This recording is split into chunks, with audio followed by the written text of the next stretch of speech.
Hi అండి. ఎంతో టేస్టీగా ఇంకా ఎంతో ఈజీగా బాదం పాలు ఇంట్లోనే ఎలా తయారు చేసుకోవాలో నా స్టైల్‌లో చూసేద్దామా?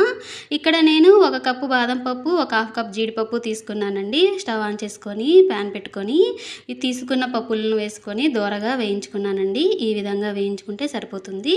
తర్వాత ఒక మిక్సీ జార్ తీసుకొని వేయించుకున్న పప్పులు వేసుకొని కొద్దిగా పసుపు, అలానే ఒక 5, 6 యాలకులు, అలానే ఒక హాఫ్ కప్ పంచదార వేసుకొని మెత్తటి పౌడర్ లాగా మిక్సీ కొట్టేసుకున్నానండి. తర్వాత చూసారు కదా, ఇలా అయితే సరిపోతుంది. ఈ పౌడర్ మొత్తాన్ని ఒక గ్లాస్ కంటైనర్లో స్టోర్ చేసుకొని ఫ్రిడ్జ్లో పెట్టుకుంటే ఒక 1 మంత్ వరకు ఫ్రెష్గా ఉంటుందండి. చిక్కటి పాలు తీసుకొని ఒక పొంగు వచ్చిన తర్వాత పాలకు సరిపడా మనం తయారు చేసుకున్న పౌడర్ని వేసుకోవాలండి. వేసుకొని పాలపైన మీగడ కట్టకుండా పాలను తిప్పుకుంటూ మరిగించుకోవాలండి. చూసారు కదా, ఇలా మరిగించుకుంటే మన బాదం పాలు అయితే రెడీ అయిపోతాయండి. ఈ బాదం పాలను ఇలానే వేడి గోరువెచ్చగా సర్వ్ చేసుకోవచ్చు, లేకపోతే ఫ్రిడ్జ్లో పెట్టుకొని చల్లగా కూడా సర్వ్ చేసుకోవచ్చు.